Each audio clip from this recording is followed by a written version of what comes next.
రాసిన పత్రిక అపోస్తలుడైన పౌలు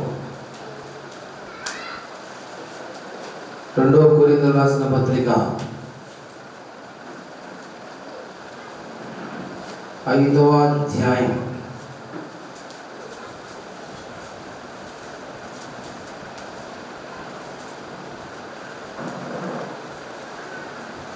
5వ అధ్యాయం 1 నుంచి 10 వరకు చదవండి. భూమి మీద మన గుడారమైన ఈ నివాసము శిథిలమైపోయినను చేతి పని కాక దేవుని చేత కట్టబడినది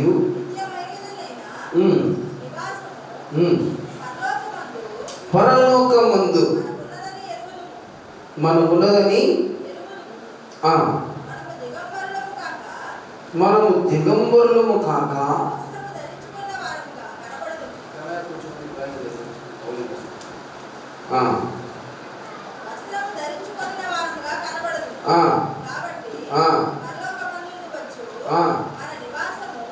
పరలోకమందు నుండి వచ్చు మన నివాసము దీనిపైన ధరించుకొను గుడారములోనున్న భారము మోసుకొని మూలుగుచున్నాము. ఇది తీసివేయవలనని కాదు కానీ మధ్యమైనది దేవుని చేత జీవము చేత మృంగివేయబడినట్లు ఆ నివాసమును దీనిపైన ధరించుకొని కోరుచున్నాము. దీని నిమిత్తము మనల్ని సిద్ధపరిచిన వాడు దేవుడే.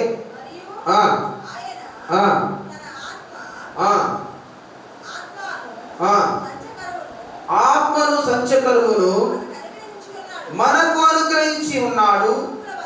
అమ్మా వెలుచూపు వలన కాగా విశ్వాసము వలననే నడుచుకుంటున్నాము.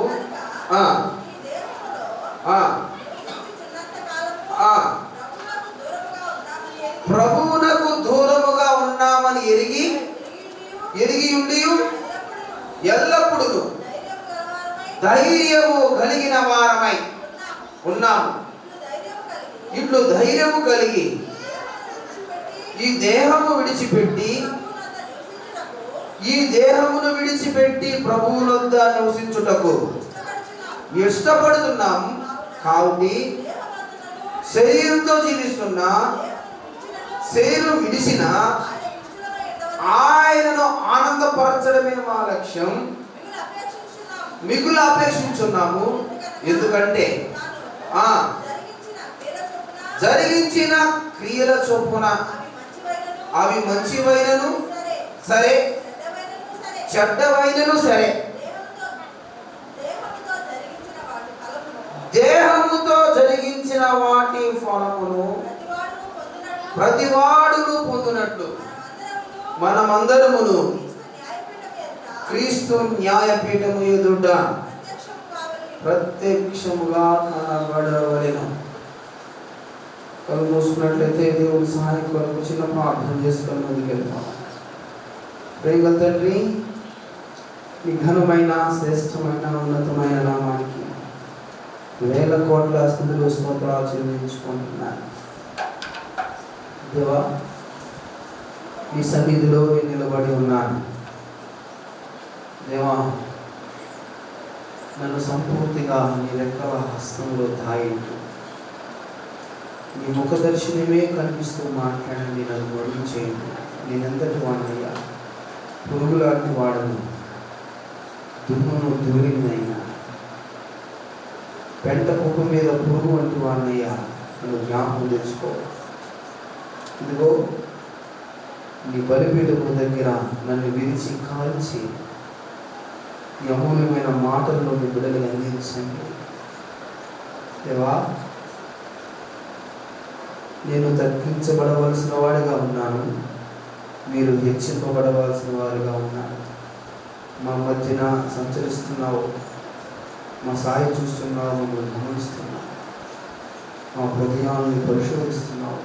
అయ్యా, దీని రావాల్సింది జ్ఞాపకం తెచ్చుకోవచ్చు. నైనా మరించి మీరు నాతో ఉండండి, నా పక్షాన్ని మీరు నిలబడండి. అయ్యా, వచ్చిన బిడ్డలు నైనా ఒట్టి కడుపుతో పోక బలమైన ఆత్మీయ ఆహారం భుజించి వెళ్ళడానికి మీరు గొప్ప దయచేయండి. నన్ను సంపూర్తిగా నీ స్వహస్తాల్లో తీసుకుని మొదలు చేసి నా పక్క నుండి మీరే మాట్లాడండి, నా నోటికి ఘోరగా ఉండమని ప్రార్థనాలకించారన్నందుకు ప్రభు నన్నే చూపిస్తూ వారి నాలో అడిగి పెట్టుకుంటున్నాను తండ్రి. ఆమేన్. ప్రియమైన దేవుని బిడ్డలారా, ఏం మాట్లాడాలి సంఘంతో? దేవా, మీరు ఏ విధంగా మాట్లాడాలని ఇష్టపడాలనుకుంటున్నారు? ఈ స్వరం ఏ విధంగా వినిపించాలని ఇష్టపడుతున్నారయ్యా అంటే దేవుడు నాతో ఈ వాక్యముతో మాట్లాడుతూ వస్తున్నాడు. ఈ 2 కొరింథీయులకు రాసిన పత్రిక 5వ అధ్యాయంలో మొత్తం 15-21 వచనాలు ఉన్నాయి. చాలా విషయాలు దీంట్లో ఉన్నాయి, కానీ ఇప్పుడు అన్ని విషయాలు మీకు చెప్పుటకు సమయము సరిపోదు. కొంత మేరకు మాత్రమే మాట్లాడడానికి ఇష్టపడతాను. మొట్టమొదటిగా అపోస్తలుడైన పౌలు అంటున్నాడు, భూమి మీద మన నివాసము ఎలాంటిదంట? భూమి మీద మన నివాసము శిథిలమైపోయే, చదవాలి, ఫస్ట్ చదువమ్మా. భూమి మీద మన నివాసము శిథిలమైపోయినను చేత పని కాక దేవుని చేత కట్టబడినది నిత్యమైన నివాసము పరలోకమందు మనకు ఉన్నదని ఎరుగుదుము. భూమి మీద మన నివాసం అంట గుడారం లాంటిదంట. ఎలాంటిదంట? గుడారాలు. గుడారాలు తెలుసా? గుడారాలు తెలుసా? గుడారాలు, గుడారం పండగ కాదు. గుడారాలు తెలుసా? తెలుసా గుడారాలు? ఆత్మీయముగా ఎదుగుతున్న విశ్వాసి ఏ విధంగా ఆలోచించాలో, విశ్వాసులు ఆత్మీయమైన పరిపక్వత ఎలాగా ఉండాలో, మనము ఏమై ఉన్నామో,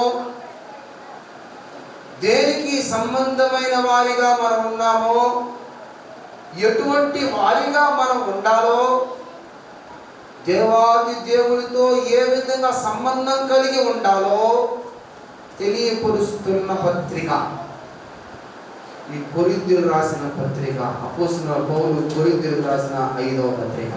ప్రియమైన దేవుని బిడ్డలారా, అపోస్తలుడైన పౌలు అంటున్నాడు, ఈ శరీరాన్ని గుడారముతో పోలుస్తా ఉన్నాడు.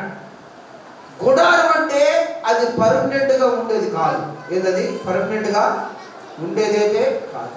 ఇది టెంపరరీ. ఎక్కడైతే అవసరమో అక్కడే ఉంటుంది. అవసరం అయిపోయిన తర్వాత ఏం చేస్తాం? దాన్ని తీసేసుకొని పోతా ఉండమే. దానిలో నివసించు వారు సంచార జీవులే. ఎవరంట? సంచార జీవులేనా? ఈ రేపు ఏడు ఉంటారు, అక్కడ పని అయిపోయిన తర్వాత ఆ గుడారాన్ని చుట్టుకొని మళ్ళీ పోతా ఉంటారు. ప్రియమైన దేవుని బిడ్డలారా, అపోస్తలుడైన పౌలు గారు మనకు ఒకటి గుర్తు చేస్తున్నాడు. మనది నశించిపోయే శరీరము అని గుర్తు చేస్తున్నాడు. ఇది శాశ్వతమైనది కాదు అని తెలియపరుస్తున్నాడు. ఇది శిథిలమైపోయేది అని తెలియపరుస్తున్నాడు. దీనికి ఎక్స్పైర్ డేట్ ఉంది అని తెలియపరుస్తున్నాడు. దీనికి ఒక దగ్గర ఫుల్ స్టాప్ ఉంది అని తెలియపరుస్తున్నాడు.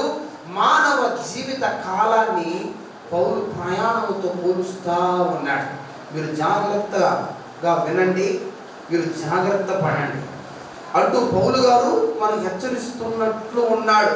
ఈ అధ్యాయంలో దేవుని చేత కట్టబడుతున్న ఒక నివాసం ఉందని కూడా తెలియపరుస్తున్నాడు. నెంబర్ 1, ఈ శరీరము గుడారం లాంటిది, ఇది శాశ్వతమైనది కాదు, ఇది శిథిలమైపోయేదని తెలియపరుస్తూ, ఇదిగో శిథిలము కానిది ఒకటి ఉంది, అది దేవుని చేత నిర్మించబడింది. అది ఎక్కడుందయ్యా అంటే ఎక్కడుందంట? పరలోకములో ఒక భవనం ఉంది, అది దేవుడు.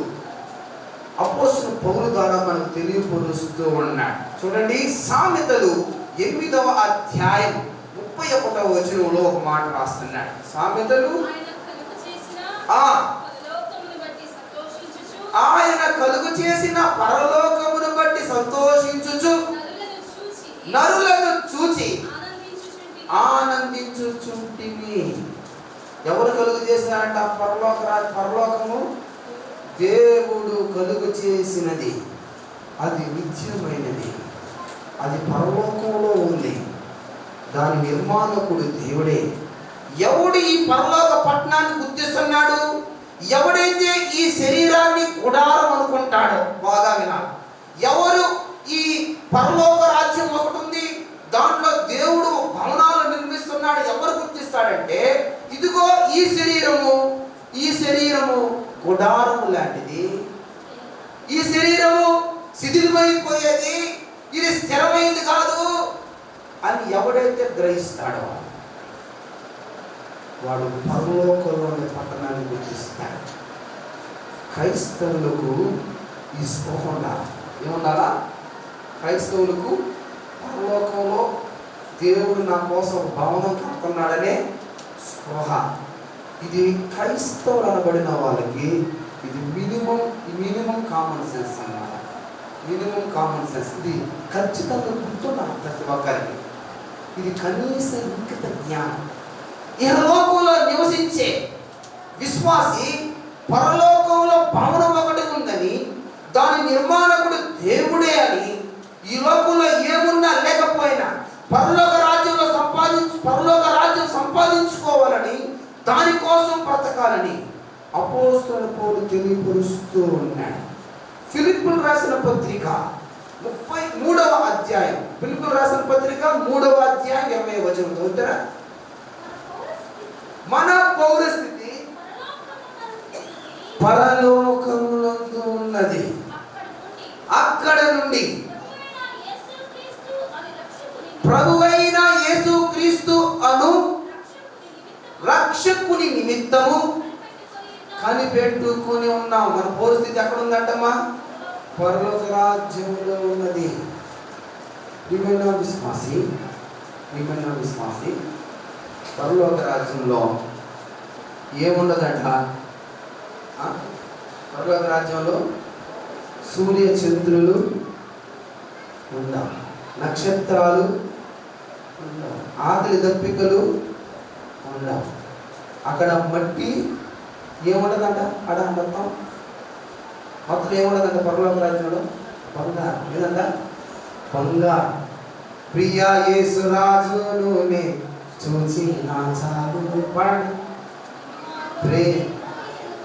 ఉంటే చాలు, ప్రియా యేసు రాజును చూచి నా చాలు, మహిమలోనే నాయనతో ఉంటే చాలు, నిత్యమైన మోక్ష గృహమునందు చేరి, నిత్యమైన మోక్ష గృహమునందు చేరి, భక్తుల గుంపులో శించిన చాలు, భక్తుల గుంపులో ప్రియా యేసు రాజును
పౌలు మనిషికి జ్ఞాపకం చేస్తా ఉన్నాడు. నేటి సంఘాలకు జ్ఞాపకం చేస్తున్నాడు, నేటి విశ్వాసులకు జ్ఞాపకం చేస్తున్నాడు. రే నాయనా, ఈ శరీరము క్షీణించిపోయేది, ఈ శరీరం ఉందే, ఈ శరీరము శిథిలమైపోయేది, ఇది గుడారం లాంటిదిరా. ఈ గుడారం కోసం నువ్వు తప్పిస్తున్నావేమో, ఈ గుడారపు కోరికలు తీర్చుకోవడానికి కొరకు, ఈ శరీర ఆశలు తీర్చుకోవడానికి కొరకు, ఈ శరీరంలో యొక్క తపనలను, ఈ శరీరంలో ఉన్న పలు పలు పలు పలు భయంకరమైన పరిస్థితులను నువ్వు నెరవేర్చుకోవడానికి కొరకై ఇదిగో నువ్వు పరలోక రాజ్యాన్ని మర్చిపోతున్నావేమో రానైనా. పరలోక రాజ్యం ఒకటి ఉందిరా, అది దేవుని చేత నిర్మించబడతా ఉందిరా, మనుషుల చేత కాదు. దాంట్లో భవనాలు కట్టబడుతున్నాయి. ఈ గుడారమే శాశ్వతం అనుకుంటున్నావేమో, ఇది గుడారము అని చెప్తున్నాడు. ఇది అవసరమైన దగ్గర ఉంటుంది, తర్వాత తీసివేయబడుతుంది. ఇది 40 సంవత్సరాలు ఉండొచ్చు, ఇది 50 సంవత్సరాలు ఉండొచ్చు, తర్వాత 60 సంవత్సరాలు ఉండొచ్చు, 70 సంవత్సరాలు, అధిక బలమైతే 80 సంవత్సరాలు ఉండొచ్చు. ఆ తర్వాత ఏమైపోతుంది? శిథిలమైపోవాల్సిందే. ఇది కాదు రా నాయన, ఒక పట్టణం ఉంది, అది పరలోకంలో ఉంది, దాని నిర్మాణకుడు దేవుడే. ఇది ఇది గుర్తు రావాలా క్రైస్తవానికి. దేవుడు కదా ఈ అధ్యాయంలో చాలా విషయాలు మనకు నేర్పిస్తా ఉన్నాడు అపోస్తలుడైన పౌలు. చూడండి, 2 కొరింథీయుల రాసిన పత్రిక 5వ అధ్యాయం 2 నుంచి 4 వరకు చదవండి. మనము దిగంబరులము కాక వస్త్రము ధరించుకొనిన వారిగా కనబడుదుము. పరలోకము నుండి వచ్చు మన నివాసము, దీనిపై ధరించుకొని అపేక్షించుచు దీనిలో మూలుగుతున్నాం. చాలు ప్రియమైన దేవుని బిడ్డలారా, ఇక్కడ ఒక మాట మనకు కనిపిస్తా ఉంది. ఏ మాట చెప్పండి? చెప్పాలి. మనం ఈ గుడారంలో ఏం చేస్తున్నామంట? మూలుగుతున్నాం. ఏంటంట? మూలుగుతున్నాం. మూలిగే అనుభవాలు క్రైస్తవ విశ్వాసం అవసరం.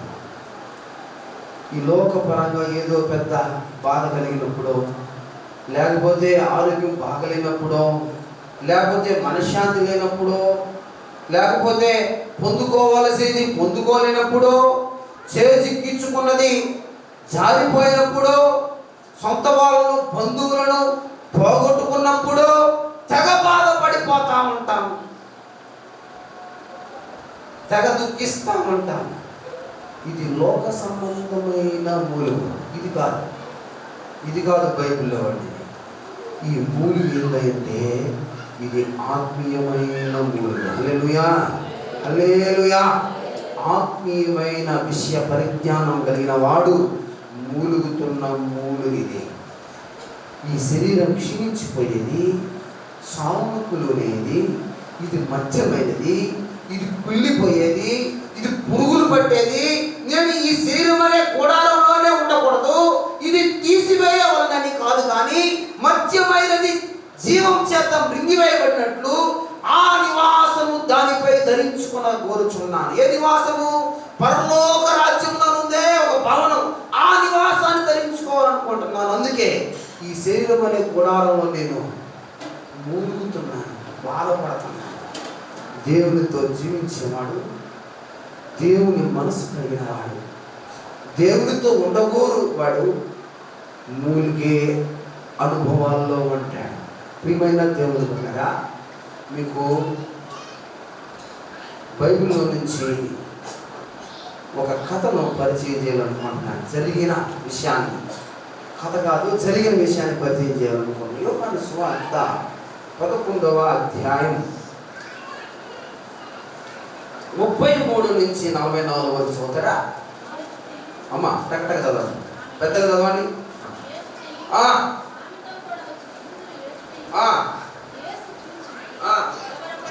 కలవరపడి ఆత్మలో మూలుగుచు ఎక్కడ ఉంచితిరని అడుగగా ప్రభువా వచ్చి చూడుమని ఆయనతో చెప్పిరి. యేసు కన్నీళ్లు విడిచెను. యూదులు అతని ఎంతగా ప్రేమించాడో చూడుడని చెప్పుకొనిరి.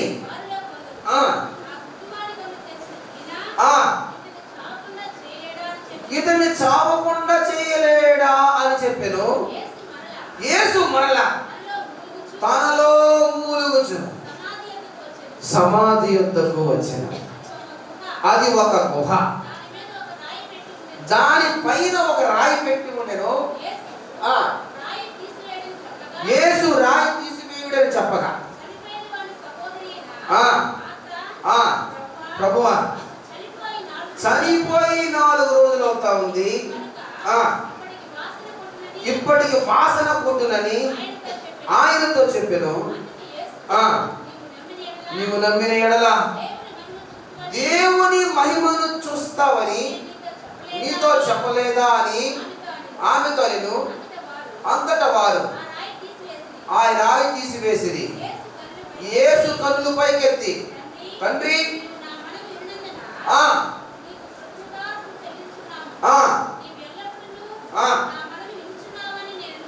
ఎల్లప్పుడూ నా మనవి నువ్వు వినుచున్నావు ఎరుగుదును, కానీ నీవు నన్ను పంపితివని అమ్మా చుట్టూ నిలిచి ఉన్న ఈ జన సమూహము నమ్మునట్లు వారి నిమిత్తమై ఈ మాట చెప్పిది. నేను ఆయన అలాగూ చెప్పి లాజరు బయటకు రమ్మని బిగ్గరగా చెప్పగా చనిపోయిన వాడు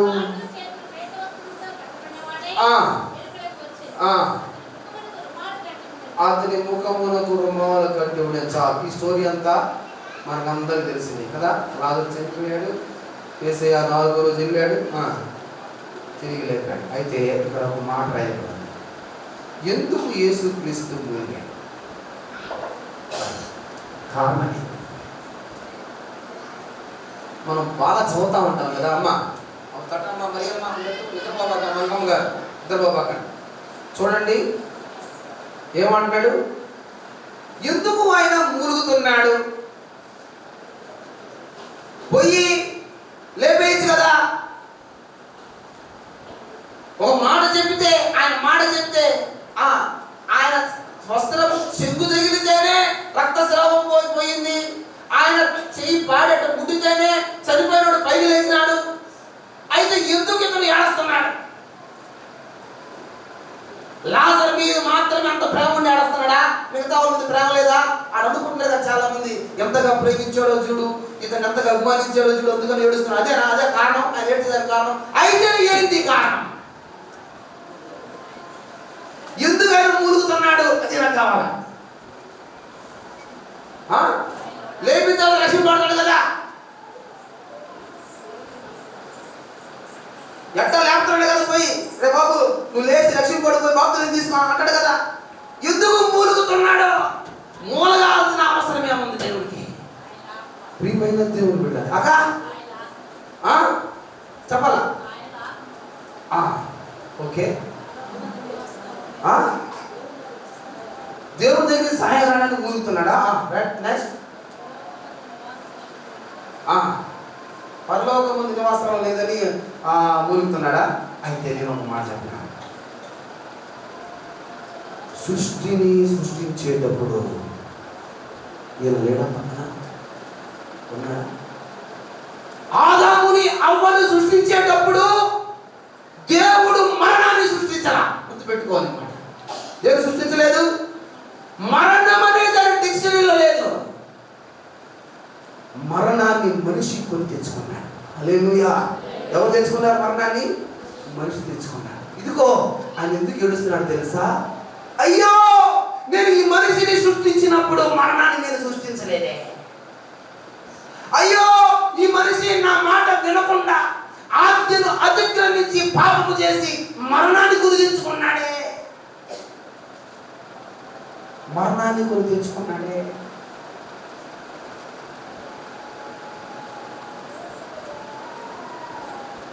దేవుని ఆజ్ఞను మర్చిపోయాడే. నా స్వహస్తాలతో నేను చేసుకున్నానే. మరణం మనిషిని కబలిస్తుంది. మరణం మనిషిని కబలిస్తుంది.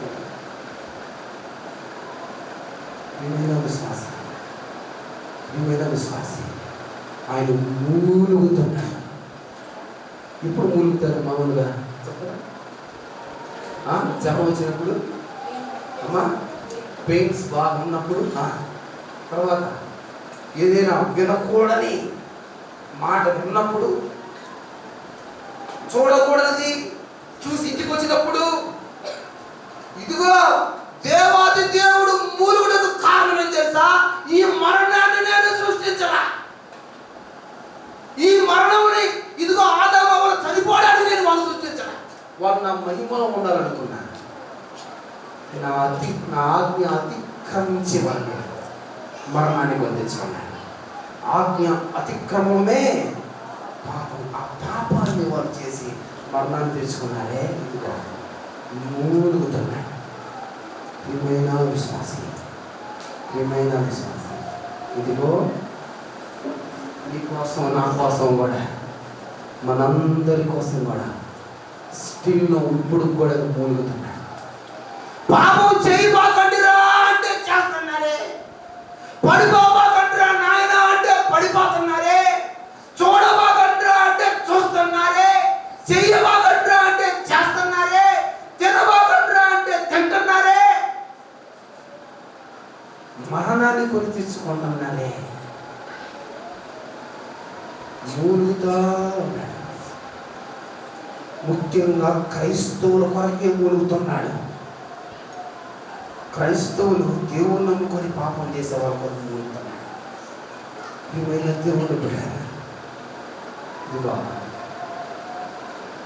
మూలిగే పక్షి మూలుగుతుంది. మామూలు ఏం వస్తుంది? దాని గూట్లోకి వెళ్ళి ఎలా మునుగుతుంది? గుగ్గం అందా మునుగుతా ఉంటుంది. ఏదో తెలియని బాధ తనలో. అది అందరికీ కనిపించే బాధ కాదు. అందరూ పరిపరిమితాలు అర్థం చేసుకుంటున్నారు. కానీ ఇదిగో ఆయన బాధ వేరు, ఆయన ఇంటెన్షన్ వేరు. అయ్యో మరణించేస్తున్నారా, నా బిడ్డలు చనిపోతున్నారా, మరణం వెళ్ళ కబలిస్తుందా? దేవుడు మూలుగుతా ఉన్నాడు. ఎవరికి లేని బాధ, ఎవరికి లేని దుఃఖం, అక్కడ చుట్టూ ఉన్న ప్రజలకు లేని దుఃఖం. దేవాది దేవుని ఉంది. మిమ్మల్ని దేవుడు వెళ్ళారు. లాజరు కోసమే కాదు, పాపం దగ్గర చనిపోతామేమో అని మూలుగుతున్నాడు. హల్లెలూయా. పాపంలో ఎక్కడ దిగజారిపోతారేమో, పాపంలోనే ఉండి ఎక్కడ ఈ భూమికి అంకితమైపోతారేమో, ఈ కులారాన్ని విడిచిపెట్టేస్తారేమో, పాపంలోనే ఉండి మూలుగుతా ఉన్నాడు. ప్రియమైన దేవుడు ఆయన మూలుగును వినాలని కోరుకుంటున్నాను. ఆయన మూలుగును అర్థం చేసుకున్న రోజు ఇదిగో ఈ శరీరం లోకానికి అప్పగించక క్రీస్తుతో బతుకుతావు, నిష్కలంకంగా బతుకుతావు, ధైర్యముగా జీవిస్తావు. ఏమైనా విశ్వాసం. ఒకవేళ నువ్వు పాపంలో ఇంకా ఉంటే దేవుడు నీ కోసం మూలుగుతున్నాడు. గుర్తుపెట్టుకోవాలి. మూడో విషయానికి వచ్చేద్దాం. 2 కొరింథీయులకు రాసిన పత్రిక 5వ అధ్యాయం 5వ వచనం.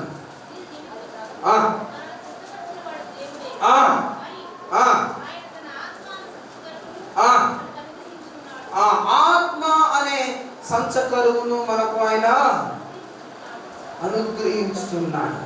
ఒక మాట మీకు చెప్పనా? నేటికి పరిశుద్ధాత్మ దేవుడు సంచకరువుగా మన మధ్య ఉంటూ ఇదిగో మన కొరకు ఆయన మూలుగే అనుభవంలో ఉన్నాడు. రోమీయులకు రాసిన పత్రిక 8వ అధ్యాయం 26 నుంచి 27 వరకు చదవండి. మన ఆత్మయు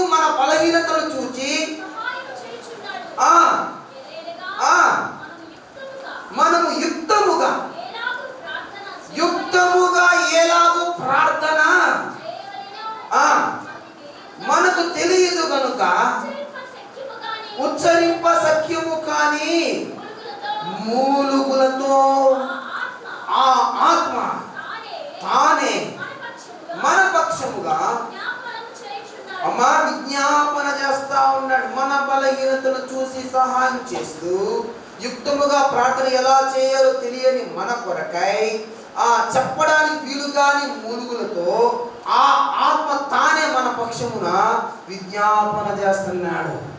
ఆయన హృదయమును పరిశోధించేవాడు. ఆత్మ యొక్క మనసు ఏదో ఆయన ఎరుగును. ఆయన దేవుని చిత్త ప్రకారము పరిశుద్ధుల కొరకు విజ్ఞాపన చేస్తున్నాడు. ఎవరి కోసం చేస్తాడు విజ్ఞాపన? ఆయన పరిశుద్ధుల కొరకు నేను విజ్ఞాపన చేసేది. నాకు ఈ మాట పట్టుకోవాలి. నా సాయంత్రం హల్లెలూయా హల్లెలూయా. అందరూ చేతులు ఎత్తండి ఒకసారి. హల్లెలూయా. ఎవరి కోసం విజ్ఞాపన చేస్తున్నాడు ఆత్మ? పరిశుద్ధుల కొరకు విజ్ఞాపన చేసేదేంటి? పరిశుద్ధులు కదా, వాళ్ళు మహాపుణ్యాత్ములు కదా, వాళ్ళ కోసం ఏంది ఆయన ఎందుకనే విజ్ఞాపన చేస్తున్నాడు? ఎక్కడ పాపంలో పడిపోతారేమో అని ఆయన మూలుగుతా ఉన్నాడు.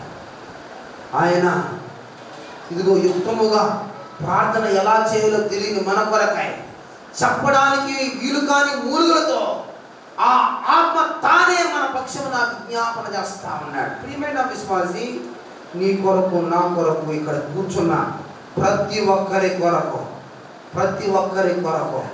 ప్రతి పరిశుద్ధుల కొరకు ఆత్మలో మూలుగుతున్నాడు. ఇంకా విజ్ఞాపన చేస్తా ఉన్నాడు. కారణం ఏంటి తెలుసా? పడిపోయిన అనుభవాలు.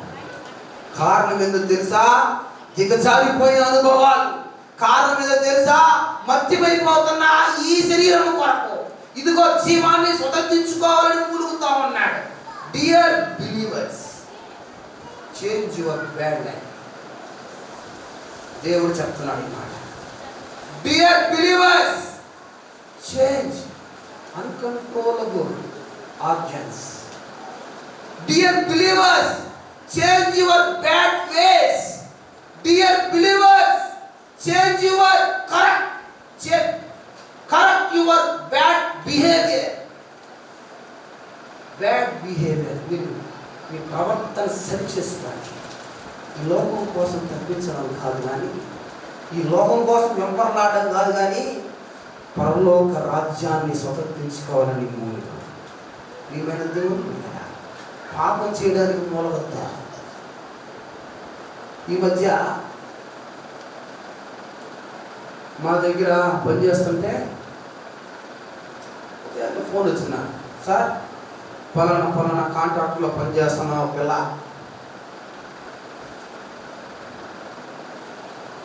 క్లోరిన్ తాగింది సార్. ఏం తాగిందంట? క్లోరిన్ ఆవు బాటిల్ తాగేసిందంట. ఆవు బాటిల్ ఎత్తిపెట్టిందంట పక్కన. వాడు చేయక మా బాస్కి ఫోన్ చేశాడు. సార్ ఇట్లాగా క్లోరిన్ తాగింది సార్, వెంటనే అమ్మాయిని అంబులెన్స్ తీసుకున్నాను.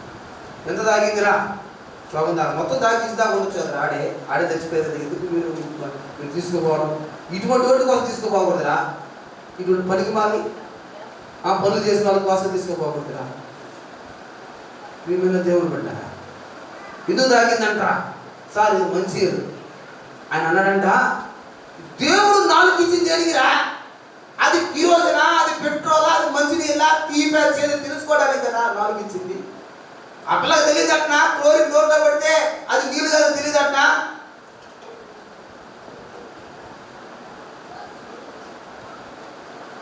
అతను నిన్న ఫోన్ చేశాడు. ప్రణయ్ సార్ చెప్పండి, అలా ఒక అమ్మాయి క్లోరిన్ తాగిందంటే ఎందుకో తెలుసా? ఎందుకో తెలుసంటే సెక్యూరిటీ ఇవ్వాలి కదా సార్, ఏదో లవ్ అఫైర్ ఏదో ఉన్నట్టని. అదే దానికే తాగింది, దాన్ని బతికించుకొని తీసుకొని వచ్చినారు. ప్రణయ్ ఎందుకు అనవసరంగా అంటున్నాడు ఆయన హిందూ. ప్రియమైన దేవుని బిడ్డ, అటువంటి బ్రతుకులో నువ్వు ఉన్నా నీ కోసం ఆయన ఏం చేస్తున్నాడు? ఆయన మూలుగుతా ఉన్నాడు. అమ్మా ఇది కరెక్ట్ కాదమ్మా, అయ్యా నువ్వు చేసేది కరెక్ట్ కాదయ్యా.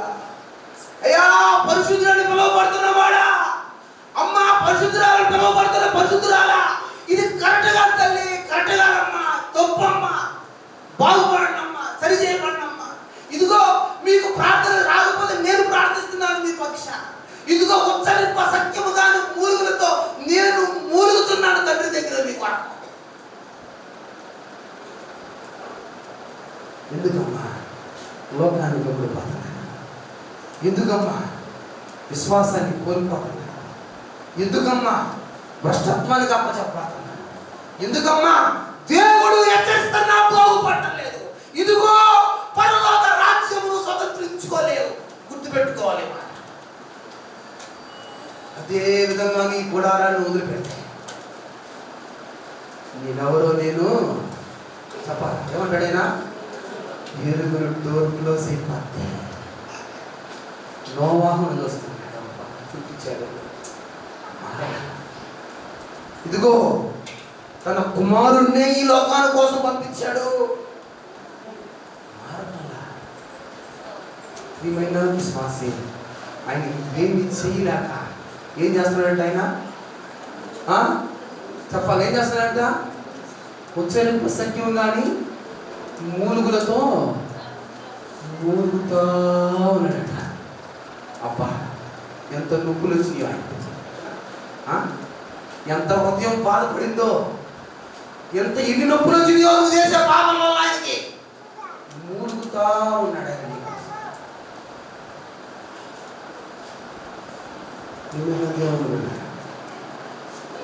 ఆయన మనసును అర్థం చేసుకున్నావా?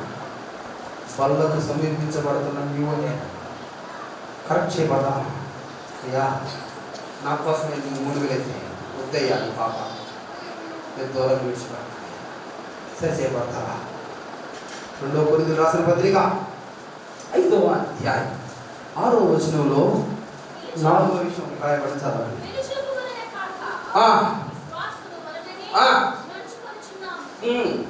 కనుక ఈ దేహములో నివసిస్తున్నంత కాలం ప్రభువునకు దూరముగా ఉన్నామని ఎరిగి ఉండి అమ్మా ధైర్యము కలిగిన వారమై ఉందము. ఇక్కడ ఒక మాట పట్టుకోవాలి. ఏంటంట? ప్రభువుకు ఎప్పుడంట? ఎందుకున్నామంట? ఈ దేహంలో ఉన్నంత వరకు మనం ఎలా ఉన్నామంట? ప్రభువుకు దూరముగా ఉన్నాం.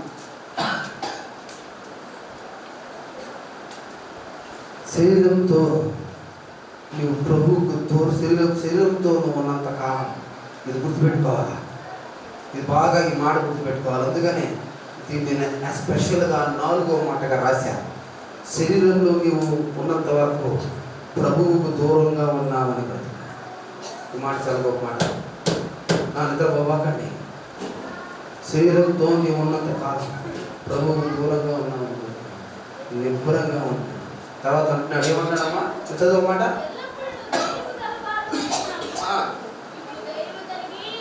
చదువమ్మా. చాలు. వెలుచూపు వలన అంటే, వెలుచూపు వలన అంటే ఏంది? వెలుచూపు వలన అంటే ఏం చెప్పాలి? ఏది వెలుచూపు వలన అంటే? కంటికి కనిపించే వాటి వల్ల కాక విశ్వాసం వలన నీవేం చేయాలా? ఎందుకు తెలుసా? నువ్వు శరీరంతో ఉన్నావు, నువ్వు దేహాన్ని స్వతంత్రించుకొని ఉన్నావు. నువ్వు అది నీతో ఉన్నంత వరకు నువ్వు ప్రభువుకు దూరంగా ఉన్నావు. ఎగ్జాంపుల్ ఒక మాట చెప్పాలి మీకు. హిందువులు చనిపోయినప్పుడు ఫలానా వ్యక్తి చనిపోయాడు, రేపు ఆయన భౌతిక కాయానికి అంత్యక్రియలు అంటారు. ఫలానా ఆయన చనిపోయాడు, రేపు ఆయన భౌతిక కాయానికి, ఆయన వేరు, ఆయన భౌతిక కాయం. ఇదిగో ఆయన భౌతిక కాయంలో ఉన్నంత వరకు ప్రభువుకు దూరంగా ఉన్నామని ఎరుగు. ఇదిగో ప్రణయ్, నువ్వు ఇదిగో ఈ శరీరముతో ఉన్నంత వరకు నువ్వు ప్రభువుకు దూరంగా ఉన్నామని జాగ్రత్త పడుతుకు ఈ లోకంలో.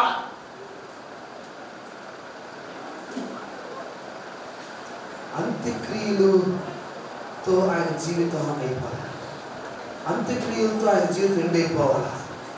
ఆ తర్వాత ఉంది జీవితం. ఆత్మ ఒకటి ఉంది. యోగు గ్రంథం 32వ అధ్యాయం 8వ వచనంలో ఈ మాట రాస్తున్నాడు, చదవండి తగటగా. నరులలో ఆత్మ ఒకటి ఉన్నది,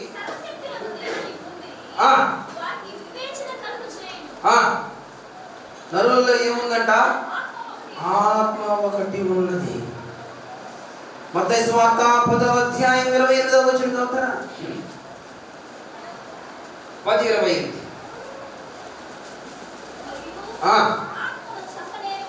ఆత్మను చంపనేరక దేహమునే చంపు వారికి భయపడవాకండి కానీ దేహమును కూడా నరకములో నశింపచేయగలవానికి మిక్కిలి భయపడి. ప్రియమైన విశ్వాసి, నువ్వెంత జాగ్రత్త బ్రతకాలో తెలుసా? నీ శరీరాన్ని పాడు చేయడానికి వాడు ఎదురు చూస్తూ ఉంటాడు. నువ్వెందుకు దూరంగా ఉన్నావు బ్రతకాలి తెలుసా? మళ్ళీ చెప్తున్నాను, నీ శరీరంతో ఉన్నావు కాబట్టి.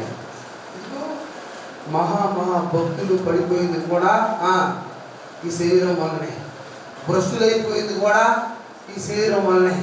దావీదు గారైతేనే, సాంసోన్ అయితేనేమి, యేషావు కానీ, ఆఖరికి ప్రతి విశ్వాసిని పడద్రోయాలనుకునేది కూడా ఈ శరీరం వల్లే. లోతు పిల్లలు పడిపోయింది కూడా ఈ శరీరం వల్లే. శరీరంలో ఉన్న నీవు ప్రభువుకు దూరంగా ఉన్నావు. నేను రోమిలకు రాసిన పత్రిక 13వ అధ్యాయం 14వ వచనంలో ఒక మాట రాస్తున్నాడు, చదవండి.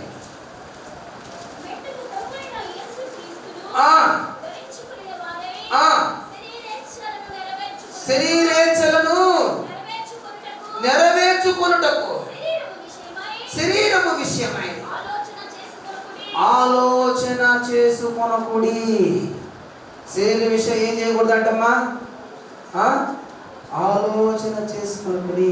గలతీయులకు రాసిన పత్రిక 5వ అధ్యాయం 16వ వచనంలో కూడా ఈ మాట రాస్తున్నాడు, చదవండి. గలతీయులకు రాసిన పత్రిక 5:16. అమ్మా, నేను చెప్పేది ఏమనగా ఆత్మానుసారముగా నడుచుకొనుడి, అప్పుడు మీరు శరీరేచ్ఛలను. ప్రియమైన దేవుడు, కంటికి కనిపించే వాటి వల్ల కాక విశ్వాసం వల్ల ఏం చేయాలంటే మీరు విశ్వాసం వల్ల నడుచుకోవాలి అని చెప్తాడు కదా. విశ్వాసం వల్ల నడుచుకోవాలని చెప్తాడా లేదా? కంటికి కనిపించేవి చాలా ఉన్నాయి లోకంలో మాయగాలు ఎక్కువైపోయినా, బాగా కబూది కల్పనల చేత మోసం చేసే మనుషులు ఎక్కువైపోయినా, కళ్ళకు కనిపిస్తూనే గాలిడీలు చేస్తున్నారు. ఇదిగో దేవుని వాక్యం చెప్పటం లేదు కానీ మీకు అక్కడికి వస్తే స్వస్థత, ఇక్కడికి వస్తే స్వస్థత, మీకు అదోసతి ఇదోసతి అని చెప్పి మోసం చేస్తున్నారు. ఆత్మీయ ఆహార విశ్వాసకి బలంగా అందబడ్డం లేదు. దేవుని ఆత్మ చేత పని చేయబడ్డం లేదు. అద్భుతాలంటూ దొంగ బోధన చేస్తూ విశ్వాసాన్ని ప్రక్కన పట్టే, విశ్వాసాన్ని భ్రష్టు పట్టించేస్తా ఉన్నా, విశ్వాసులను భ్రష్టు పట్టిస్తున్నా. విశ్వాసం అనేది ఇదిగో కంటికి కనిపించేది కాదు అని లేఖన గ్రంథంలో రాయబడింది. మీకు విశ్వాసుల జాబితా చూస్తే ఎబ్రిల్ రాసిన పత్రిక 11వ అధ్యాయంలో మనకు విశ్వాసుల జాబితా కనిపిస్తుంది. ఒక్కసారి ఎబ్రిల్ రాసిన పత్రిక 11వ అధ్యాయం 1 నుంచి 3 వరకు చదవండి చాలు. నిరీక్షింపబడు వాటి యొక్క నిజ స్వరూపము అదృశ్యమైనవి రుజువై ఉన్న. ఏంటంటే అదృశ్యమైనవి ఉన్నవరుటకు అది విశ్వాసం అంటే. అందుకనే చూడండి, హేబేలు విశ్వాసం ద్వారా హేబేలు కయ్యూని కంటే శ్రేష్టమైన బలిని విశ్వాసము బట్టి నీతిమంతుడు అని సాక్ష్యం పొందాడు. చనిపోయినా కూడా విశ్వాసమును బట్టి దేవునితో హేబేలు మాట్లాడుతూ ఉన్నాడు. హనోకు విశ్వాసం వల్ల మరణం చూడకుండా కొనిపోబడ్డాడు. నోవాహు విశ్వాసం వల్ల నీతికి వారసుడయ్యాడు. విశ్వాసం వల్ల అబ్రహాము పిలుపుకు లోబడి ఎక్కడికి పోవాలో, ఎక్కడ గుడారం వేయాలో, ఏం చేయాలో తెలియదు కానీ ఇదిగో విశ్వాసం వల్ల పిలుపుకు లోబడి వారసత్వంగా పొందినై ఉన్న ఆ ఉన్నతమైన ప్రదేశానికి బయలుదేరాడు. విశ్వాసం వల్ల శారా వయసు గతించిపోయిన గర్భం ధరించడానికి శక్తి పొందింది.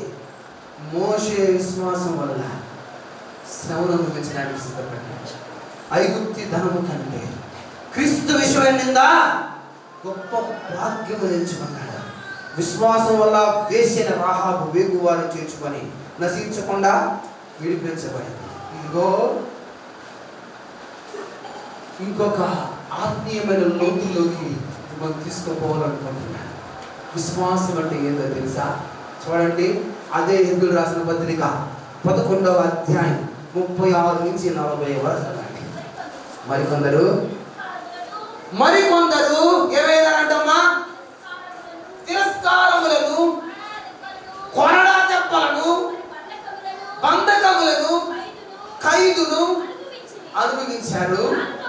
రాళ్ళతో కొట్టబడ్డారు, రంపాలతో కోయబడ్డారు, శోధింపబడ్డారు, ఖడ్గముతో చంపబడ్డారు, గొర్రె చర్మములను, మేక చర్మములను వేసుకొని దరిద్రులై ఉండి శ్రమపడి హింస పొందుచు అడవులలో, కొండలలో, గుహలలో, స్వరంగాల్లో తిరుగులాడుచు సంచరించారు. అట్టి వారికి ఈ లోకము యోగ్యమైనది కాదు. వీరందరూ విశ్వాసము ద్వారా సాక్ష్యము పొందిన వారైనను. మళ్ళీ ఈ మాట నేను పరిశుద్ధాత్మ దేవుడు గత 2 వారాల క్రితం ఈ మాట పరిశుద్ధి చేసాడు. మళ్ళీ చేస్తున్నాను. వాళ్ళంత శ్రమ పడ్డానంట. విశ్వాసము ద్వారా సాక్ష్యం పొందిన వారైనను మనము లేకుండా సంపూర్ణులు కాకుండా నిమిత్తం దేవుడు మన కొరకు మరి శ్రేష్టమైన దానిని ముందుగా సిద్ధపరిచిన కనుక వాగ్దాన ఫలము అనుభవింపలేదు. అర్థం కాదు ఈ మాట. పోయినసారి కూడా నేను ఈ మాట ప్రస్తావించా. వాక్యం చెప్పు. ఇదిగో ఇన్ని శ్రమలు అనుభవించారు, ఇన్ని వేదనలు అనుభవించారు, రంపాలతో కోయబడ్డారు, కొరడాలతో కొట్టబడ్డారు, ఖైదుల పాలయ్యారు, రాళ్లతో కొట్టబడ్డారు, గృహాల్లో ఉన్నారు, అడవుల్లో తిరిగారు. భయంకరమైన పరిస్థితులు. లోకం వారి దృష్టికి ఇదిగో మంచిది కాదని ఎంచుకున్నారు.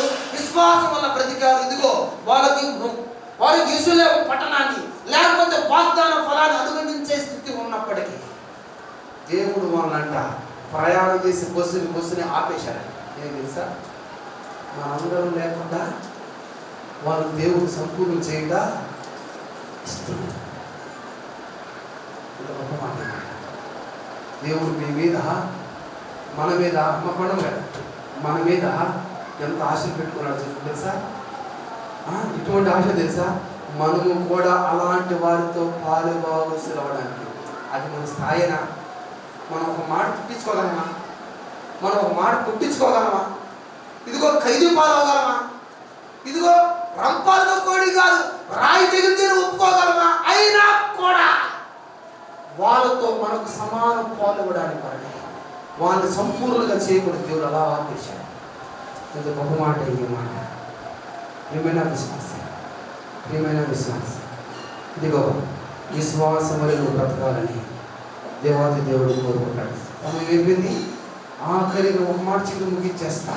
1 కొరింథీయులకు రాసిన పత్రిక 5వ అధ్యాయం 8 నుంచి 9 వరకు చదవండి. అమ్మా 2 కొరింథీయులకు క్షమించండి. 2 కొరింథీయులకు రాసిన పత్రిక 5 8 నుంచి 9 వరకు. నీ దేహమును విడిచిపెట్టి ప్రభువునొద్ద నివసించుటకు ఇష్టపడుతున్నా. చాలు. ఏం విడిచిపెట్టంటమ్మా? దేవుడు విడిచిపెట్టి చచ్చిపోవడం కదా. ఇంకా ఏది అపోస్తుల పోలి మాట, ఏది బంగారు మాట? క్రైస్తవ విశ్వాసులు అయ్యా అందరూ ఏమో నిద్రపోబాకండి. ఏ వాక్యం అంతా అనకపోయినా ఈ మాట ఒకటేనండి. చూడండి, శరీరం విడిచిపెట్టి ప్రభువుతో నివసించాలని ఎక్కువగా ఇష్టపడుతున్నా. శరీరంతో జీవిస్తున్నా. శరీరం విడిచిపెట్టిన, ఇదిగో శరీరంతో జీవిస్తున్న, శరీరం విడిచిపెట్టిన ప్రభువును ఆనందపరచడమే మా లక్ష్యం అని చెప్తున్నాడు కింద. ప్రియమైన దేవుని బిడ్డలారా, పరుగును తొడగొట్టించిన తర్వాత పౌలు గారు అంటున్న మాట ఏమిటో తెలుసా? శరీరం విడిచిపెట్టాలనుకుంటున్నాను, ప్రభువుతో నివసించాలని ఎక్కువగా ఇష్టపడుతున్నాను. ఇదిగో సంగీతంలో 3 స్థాయిలు ఉంటాయి. సంగీతం 2 స్థాయిలు ఉంటాయి, 3 స్థాయిలు ఉంటాయి. ఒకటి మంద స్థాయి, రెండోది మధ్య స్థాయి, మూడోది తారస్థాయి. ప్రియమైన దేవుని బిడ్డలారా, అపోస్తలుడైన పౌలు ఆత్మీయమైన స్థితిలో తారస్థాయిలోకి వెళ్ళిపోయినట్టుంది ఈ మాట. శరీరం విడిచిపెట్టిన ప్రభుతో జీవించాలని ఇష్టపడుతున్నా. ప్రియమైన విశ్వాసి, ఈ మాట అనడానికి ఎంత గుడ్డధైర్యం కావాలి. శరీరం విడిచిపెట్టాలనుకుంటున్నాను, విడిచిపెట్టిన తర్వాత నా జీవితం ప్రభుత్వం ఉంటుంది. ఇక్కడ పౌలు ఒక గొప్ప మాటలు చెప్తా ఉన్నాడు. జీవితం శరీరంతో ఎండైపోదు, చనిపోయిన తర్వాత జీవితం ఉంది. ఈ జీవితాన్ని పొందుకోవాలనే పౌలు తప్పిస్తా ఉన్నాడు. ఈ మాట ఎలా అనగలుగుతున్నాడంటే, శరీరంతో జీవిస్తూ ఉన్నా, నేను శరీరం విడిచిపెట్టిన, నేను ఆయన ఆనందపరచడమే నా లక్ష్యం. ఎప్పుడైతే ఈ శరీరంతో నువ్వు దేవుని ఆనందపరుస్తావో, ఎప్పుడైతే ఈ శరీరంతో దేవుని సంతోషపరుస్తావో, క్రీస్తుకై బ్రతుకుతావో, ఎప్పుడైతే ఈ శరీరం దేవుని కోసం హింసింపబడుతుందో, ఎప్పుడైతే ఈ శరీరం దేవుని యొక్క ఉన్నతమైన పిలుపుకు అప్పగించుకుంటుందో, ఎప్పుడైతే ఈ శరీరం కోరికలు చంపి సజీవ యాగముగా సమర్పించబడుతుందో, నీవు చనిపోయిన తర్వాత కూడా జయ జీవితం ప్రభుతోనే ఉంది. నువ్వు నేను అనగలవా? నేను త్వరగా చనిపోయి ప్రభు దగ్గరికి పోయి ఆనందించాలనుకున్న దగ్గర అనగలరా? ముస్లిం ప్రాయం వచ్చినా, అయ్యా ఇది నడువులకు పోయి ఎక్కడ ప్రార్థన, ఇది ఇక్కడ జగతా ఉంది, ఇక్కడ ప్రార్థన, ఇది ఇక్కడంతా దుప్పయ్యా అపోసిన పోలంట. శరీరం తొందరగా విడిచిపెట్టాలనుకుంటున్నాను. కొద్ది శరీరం ఈ శరీరాన్ని నల్లగొట్టుకుంటున్నాను. ఎందుకు తెలుసా? ఎందుకు నల్లగొట్టుకున్నా తెలుసా? ఆయనతో జీవించాను, ఆయన ఆనందించాను. ఏమైనా విశ్వాసి 10వ వచనంలో ఒక మాట ఉంది. మాట ఏం తెలుసా? చదువు, పెద్ద చదువు, లాస్ట్గా. ఎందుకనగా జరిగించిన క్రియల చొప్పున, అవి మంచివైనా సరే చెడ్డవైనా సరే, అమ్మా దేనితో అమ్మా? దేహముతో జరిగించిన వాటి ఫలములను ప్రతివాడు పొందునట్లు మనందరమును ఎక్కడ ఉండాలంటయ్యా? క్రీస్తు న్యాయపీఠం, ఒక పీఠం ఉంది. హల్లెలూయా. క్రీస్తు న్యాయపీఠం దగ్గర నీకు అపోస్తలుడైన పౌలు పక్క, నువ్వు ఒక పక్క, రాళ్ళతో పక్క పెట్టిన వారు ఒక పక్క, నేను ఒక పక్క, అందరూ నిలబడాలి. క్రీస్తు న్యాయపీఠం ఎదుట ప్రత్యక్షంగా కనబడాలి. భయం ఉందా మనకి? గుండెలు సరిపోతాయి. ఆయన సింహాసనశీలుడే. ఇదిగో ఆయన న్యాయం తీరుస్తున్నప్పుడు ఎవడైనా దాగలడా? ఏ కొండ సందులను దాచుకోగలడా? మేమైనా విశ్వాసం, మేమైనా విశ్వాసం.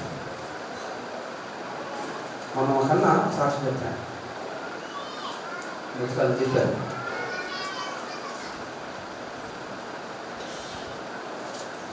యేసయ్యను నమ్ముకుంటే పరలోక రాజ్యం వస్తుంది, లేకపోతే దాంట్లో ఉండాలని నేను నా యవ్వన కాలంలో నమ్ముకోలేదు. కానీ యేసయ్యను నమ్ముకోకపోతే నరకానికి వెళ్ళిపోతానని యేసయ్య నమ్ముకున్నాను. సిమిలకు చెప్తాడు మాట,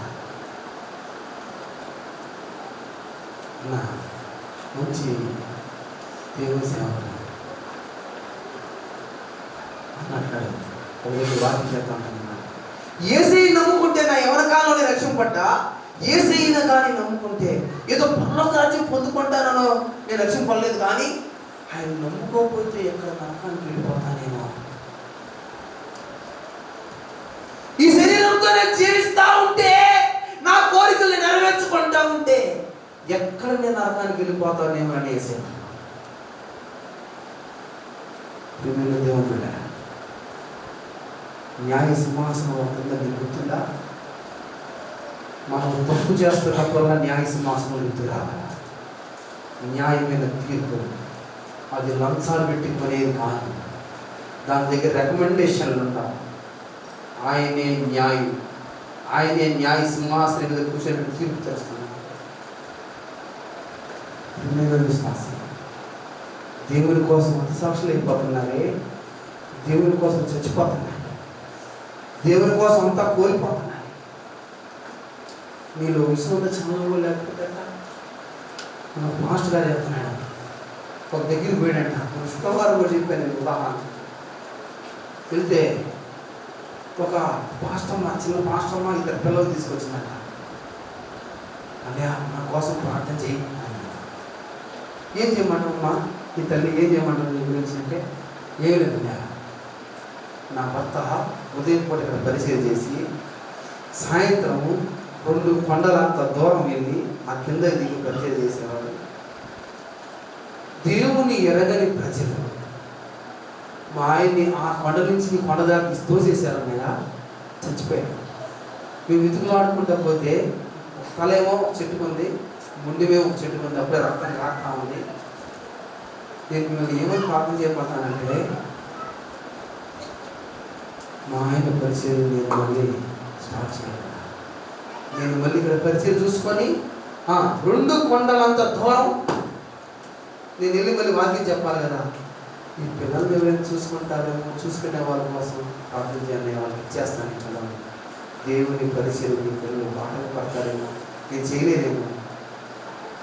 ఏమైనా దేవుడు ఏమైనా దేవుడు చూడండి, దేవుని కోసం బ్రతుకుతున్నా దైవజనుడు. ప్రపంచంలో ఒక పెద్ద బతుకుడు ఒక ఆయన ఉన్నాడు. ప్రపంచ దేశంలో కల్లా ఒక బతుకుడు. ఎవరంటే ఆయన బిల్లీ గ్రహం గారు. ఏంది? బిల్లీ గ్రహం గారు. కొన్ని రోజుల నుంచి అన్ని దేశాలతో ఒక చర్చ జరిగిస్తున్నానంటే ఆయన, అయ్యా ఏమి లేదు, నేను ఒక 10 నిమిషాలు ప్రపంచంలో ప్రతి ఒక్కరికి నేను సువార్త చెప్పాలి. దానికోసం మీరు ఎంత డబ్బులైనా చెప్పండి, నేను మీ గవర్నమెంట్కి అందిస్తాను. అంటే మన భారతదేశంలో దేశాలు 96, 99, 198 ఉన్నాయి కదా, 198, 197 ఉన్నాయి కదా. అన్ని దేశాలకి ఆయన కొన్ని సంవత్సరాల నుంచి ఆయన ఉత్తరాలు రాశాడు, లేకపోతే ఫ్యాక్స్ ద్వారా పంపాడు, ఎట్లా పంపాడో నాకు తెలియదు. కానీ అమ్మా తినండి అమ్మ, అయితే కొన్ని లక్షలు పెట్టి ఒక రోజున పలానా రోజున స్లాట్ బుక్ అయిందట. ఇక 10 నిమిషాలు సువార్త చెప్పాలన్న స్టార్ట్ అయిపోయింది. అందరూ ఇదిగో స్టూడియోలో ఉన్నారు. ఎలక్ట్రీషియన్ డిపార్ట్మెంట్ వాళ్ళు ఎలక్ట్రీషియన్, ఇదిగో అక్కడ దానికి సంబంధించిన ఇంజనీర్లు మొత్తం ఉన్నారా. ఇక మెసేజ్ స్టార్ట్ అయిపోతా ఉంది. 2 నిమిషాలు ప్రార్థన చేశాడు, ఇక 8 నిమిషాలు వాక్యం చెప్పాడు. కానీ ఏమైంది? కొన్ని రోజుల నుంచి, కొన్ని సంవత్సరాల నుంచి దేవుని దగ్గర గడుపుతున్నాడు. దీనికోసం ప్రపంచంలో ప్రతి ఒక్కరికి సువార్త అందించాలి. 10 నిమిషాలు అన్ని దేశాలు. ఇది తెలుసుకున్న ఒక విశ్వాసట అని ఆయన ఎలక్ట్రికల్ డిపార్ట్మెంట్ బాడీలో నుంచి శరీరం సప్లై ఉందా లేదా, 2 వైర్లు తెగిపోయింది. ఆ వైర్ ఎట్టు పట్టుకున్నాడంట, ఈ వైర్ని ఇటు పట్టుకున్నాడంట. 10 నిమిషాలు అయిపోయింది. కొన్ని లక్షల మంది రక్షింపబడిపోయినారు. ప్రపంచవ్యాప్తంగా మెసేజ్ వెళ్ళిపోయింది. అందరు ప్యాకప్ చేసుకొని బయలుదేరుతున్నారు. కాళ్ళు రే పలానా అతను ఎక్కడ ఉన్నాడు, పోయి చూస్తే చచ్చిపోయాడంట. హల్లెలూయా. 10 నిమిషాలు ప్రపంచానికి బిల్లీ గ్రహం గారు సువార్త అందిస్తే ప్రపంచం కోసం ప్రాణాలు వదిలి పెట్టేసాడు విశ్వాసం. ఏం చేసుకుంటావు ఈ శరీరంతో? నువ్వు ఎంతకాలం నువ్వు ప్రస్తుతంగా బ్రతుకుతావు? ఎంతకాలం వాక్యం వింటున్నా సరి చేయబడవు? నువ్వు ఎంతసేపు చెప్పినా నీకు బాధపడదా? రోజు